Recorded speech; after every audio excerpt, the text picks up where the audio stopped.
Salut à tous, aujourd'hui petite vidéo concernant les voitures électriques qui sortiront l'an prochain. On commence avec les deux là, les deux coréens, le Hyundai Kona et le Kia Niro électrique. Du coup le Kona qui devait être disponible en masse soi-disant pour fin 2018, là on y est, hein, fin 2018 de toute façon. Alors certains ont été livrés comme les first editions d'Amazon, certes, et quelques chanceux ont pu avoir leur véhicule dans certaines concessions, des véhicules en Galactic Grey, je crois, Dark Knight. Bref, c'est pas le cas de tout le monde, loin de là, donc la plupart d'entre nous, si on le reçoit un jour, le recevront en 2019. Pareil pour le Kia Niro, qui lui, encore un peu plus tard, du coup, ce serait plutôt février, mars, avril 2019. Bon, en espérant qu'il n'y ait pas non plus de retard, hein, on sait jamais. Moi, toujours est-il que je ne sais pas lequel j'aurai. À mon avis, il y a de fortes chances que j'ai le Kia plutôt que le Kona. À moins qu'il y ait un miracle qu'il arrive. Paf! Ce mois-ci, le Kona. Ah, magnifique. Alors, ça serait beau. Mais j'y crois pas. Bizarrement, j'y crois pas. Alors, qu'est-ce qui va sortir d'autre? Bah, la Zoé 2, tout simplement. La Zoé 2, en septembre 2019, on saura son prix et ses caractéristiques officielles. Là, il y a quelques rumeurs, donc ça conserverait la charge à 22 kW sur les bornes, sur les bornes que toutes les villes ont finalement, avec les bornes spéciales Zoé que toutes les villes françaises ont adoptées depuis des années. Donc, avec peut-être une recharge à 50 kW, voire plus, sur des prises combo du coup. Donc, on pourrait peut-être utiliser une Zoé sur les bornes Unity par exemple. Ça serait plutôt pas mal pour la Zoé, j'avoue. Ça pourrait la booster encore bien dans ses ventes. Et sa soirée, son leadership, hein, finalement, parce que là, elle serait beaucoup plus polyvalente qu'elle ne l'est actuellement. Parce que c'est vrai que là, elle est un peu handicapée par sa charge semi-accélérée, on va dire, de 22 kWh, de 22 kilowatts sur les bornes. Bon, il y en a certaines qui chargent à 43, mais bon, voilà, il faut les bornes qui vont avec aussi, du coup. Donc cette Zoé 2, moi, elle m'intéresserait bien. C'est vrai que si par malheur je n'ai ni le Kia Niro ni le Hyundai Kona, parce que les délais seront colossaux, ce sera genre juillet, août 2019, bah, j'annulerai, hein, tout simplement, faut arrêter de se foutre de la gueule du monde. Bah moi, ça fera partie des voitures que j'attendrai, je pense, pour fin 2019.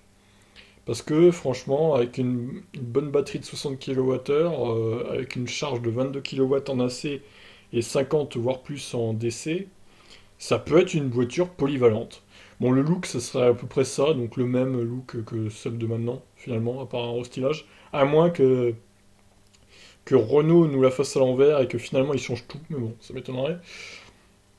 Donc, autre voiture, la Model 3 qui devrait enfin arriver en France. Vous me direz, c'est pas trop tôt, oui. Mais attendez, parce que bon, c'est pas gagné encore, hein.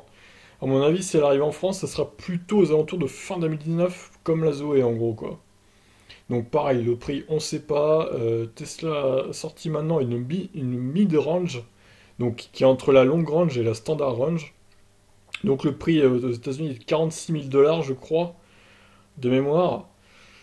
Voilà, après, bon, voilà, ça c'était les prix à la présentation, on en est loin, hein. Franchement, Elon Musk, bon, ces prix-là, on en est un peu loin, hein. Je veux pas le critiquer, mais bon, hein. Et en France, à mon avis, ça sera encore pire. Ce sera pas du tout 35 000 euros la Model 3 en France, hein. Ne rêvez pas, même pour la standard range. Je pense qu'il faudra compter minimum 40 000 aides déduites pour la standard, 45 pour la mid-range, je pense, et 50-55 pour la long range. Faudra compter sur ces prix-là, je pense. Après, voilà, Tesla n'a pas encore communiqué officiellement sur les prix, donc faut attendre, comme d'habitude avec cette marque, j'ai envie de dire. C'est toujours de l'attente, de l'attente. Alors cette Model 3, moi, franchement, elle est pas mal, mais le coffre sans haillons, là, c'est un peu rédhibitoire, je trouve.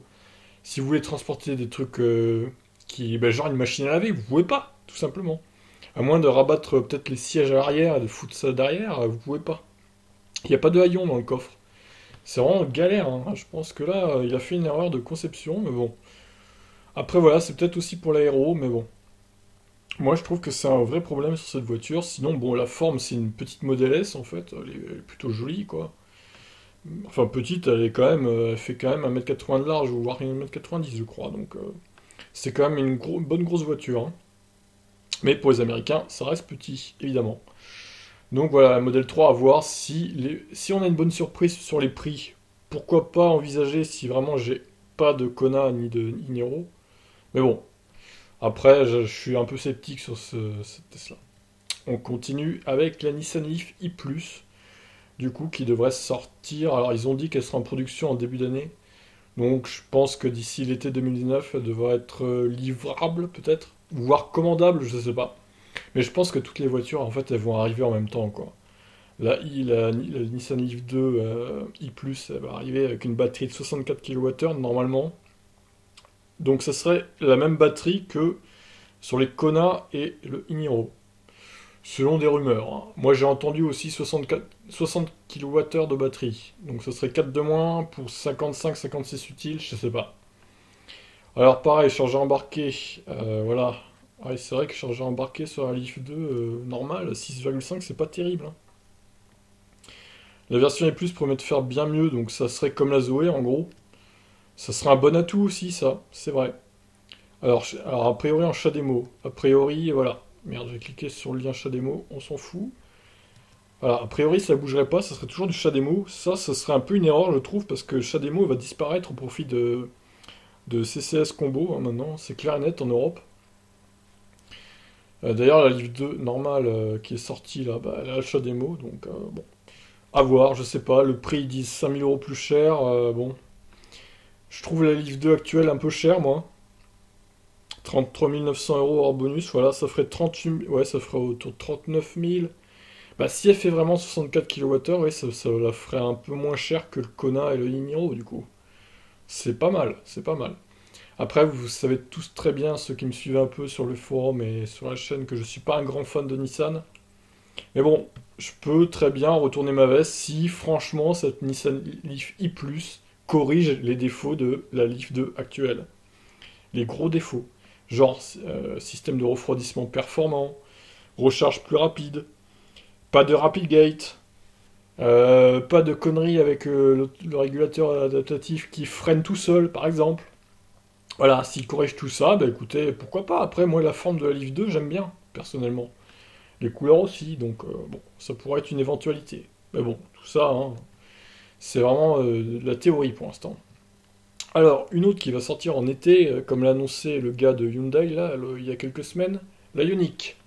Enfin, avec une mise à jour de batterie, il était temps, j'ai envie de dire, parce avec 28 kWh de batterie, franchement, cette voiture est quand même dépassée maintenant, quoi. De par sa batterie, de par son autonomie, elle est certes très peu consommatrice, mais franchement, avec une telle batterie, elle n'est plus dans le match, clairement. Et je comprends pas ceux qui l'achètent encore à des prix comme 27 ou 28 000 euros. Ok, c'est peut-être une exécutive, mais à un moment, les gars, avec 200 km d'autonomie, enfin, vous faites quoi? Enfin, je sais pas. Alors certes, vous pouvez taper des records à 400, mais bon, si c'est pour se traîner à 50 km/h, franchement. Donc voilà, elle va arriver avec une mise à jour un peu plus correcte, 39.2. Je trouve quand même qu'en 2019, c'est un peu faiblard. Ils auraient pu monter à 45, 50, ça aurait été mieux. Après, je ne sais pas si la Ioniq a la capacité d'accueillir une telle batterie. Je ne sais pas comment elle est faite, comment elle est construite, c'est peut-être pas le cas. Mais bon, après voilà. Si évidemment elle sort avec une telle batterie, ils disent que ça pourrait offrir 472 km d'autonomie. Alors c'est un score NEDC, je pense. Donc voilà. Ça serait plutôt pas mal à voir, donc si c'est Ioniq et surtout son délai de livraison. Parce que si ça fait comme le Kona et le Iniro, ça va être joli, j'ai envie de dire. Et pour finir, donc les voitures PSA, hein, évidemment, qui sortiront fin 2019, début 2020. Oui, donc là c'est une Formula I, donc on s'en fiche. Donc, alors, les PSA, pour le coup, je suis un peu moins chaud là-dessus. Elles ont pas l'air, bon, elles ont pas l'air très très sexy entre guillemets, les caractéristiques. Alors du coup là, j'ai même pas le bon lien parce qu'il y a pas, c'est pas marqué, mais de mémoire, il y aura 50 kWh de batterie avec une recharge à 7 kW de puissance en AC et peut-être 100 en combo, je sais pas, mais en tout cas le AC est pas top, 7 c'est pas énorme. Et surtout la capacité de batterie 50, c'est un peu juste. Alors après, je dis pas si les prix suivent en conséquence.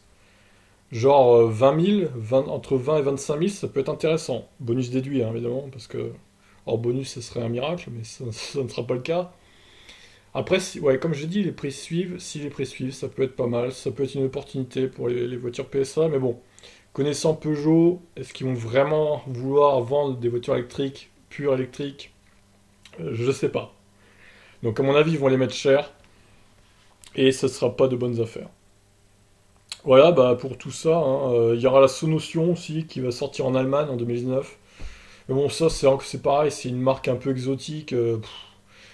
Quelle sera les disponibilités en France? Comment il faudra faire pour l'acheter depuis l'Allemagne? Enfin, comment on la recevra? Il faudra aller la chercher nous-mêmes et ce sera livré. Enfin, après, la voiture en elle-même, bon, elle peut être intéressante parce qu'elle est pas chère. Il y a des panneaux solaires dessus qui pourront la permettre de se recharger. Mais bon, Sonotion, je suis un peu sceptique sur cette voiture. Est-ce qu'ils arriveront à produire la capacité suffisante pour qu'on soit livré également dans les temps? Parce qu'il y a quand même 5000 précommandes, hein, je crois, de cette voiture, voire plus maintenant peut-être.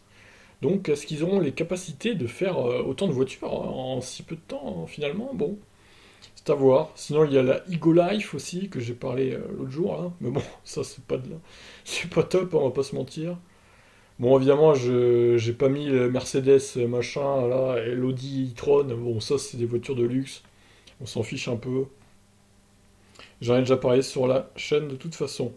Voilà, bah écoutez, si vous avez d'autres modèles qui vous viennent en tête, n'hésitez pas. Pourquoi pas parler des hybrides rechargeables aussi. Moi, ça m'intéresse moins les hybrides rechargeables, mais bon, il peut y avoir aussi des modèles.